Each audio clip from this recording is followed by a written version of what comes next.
তো আমি যে প্রসঙ্গটা নিয়ে আলোচনা করছিলাম সেটা বলি, সেটা হচ্ছে যে অনেক সময় দেখা যায় যে কাট অফ মার্কসের 1-2 নম্বরের জন্য কেটে বেরিয়ে যাচ্ছে।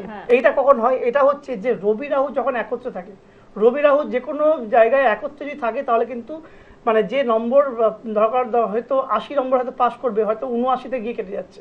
এটা একটা, আমি তো একটাই কথা বলবো যে রোগটাকে ডায়াগনোসিস করে রোগটাকে ধরে যদি সেটা যদি প্রতিকার করা যায় তাহলে পুরোপুরি কাজ করার জায়গা আছে আর কি। সবসময় এটা কম্পালসারি নয় যে আমি একটা চুরি পরিয়ে দিলাম যে রবির জন্য, বা রাহুর জন্য একটা গোমেদ পরে নিলাম যে আমার ঠিক হয়ে গেল, বা একটা বগলামুখী কবচ পরে নিলাম, এটা নয়। প্রতিকারটা কিন্তু যথেষ্ট সেন্সিটিভ ব্যাপার, এটা কিন্তু ভালো করে দেখে বুঝে তবে করতে হবে। 3 নম্বর পয়েন্ট বলছি, যেটা হচ্ছে যে অনেকেই আছে চাকরির সময় চাকরি করতে গিয়ে টাকা দিয়ে প্রতারিত হয়ে যায়। টাকা দিয়ে কাউকে টাকা দিয়েছে, সে টাকা নিয়ে গায়েব হয়ে গেছে, চাকরিটা হলো না। এইটা একটা বাধা সরকারি চাকরির ক্ষেত্রে। এটা কখন হয় না, 6th হাউসে যখন রবি বসে থাকে তার উপর রাহু দৃষ্টি থাকে। 6th হাউসে রবি বসে থাকবে, তার উপর রাহু দৃষ্টি থাকবে।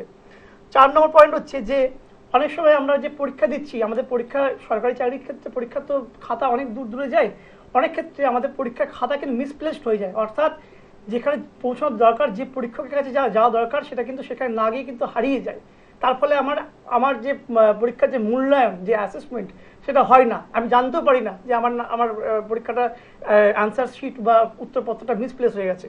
সেটা ক্ষেত্রে কি হয় না, নিচস্থ রবি যখন রাহুযুক্ত হয়ে থাকে, রবি যখন নিচস্থ হয়ে যখন রাহুযুক্ত হয়ে থাকে তখন ক্ষেত্রে কিন্তু উত্তরপত্র বা অ্যান্সার শিট কিন্তু মিসপ্লেসড হয়ে যাওয়া বা হারিয়ে যাওয়া এই ধরনের ঘটনা ঘটে।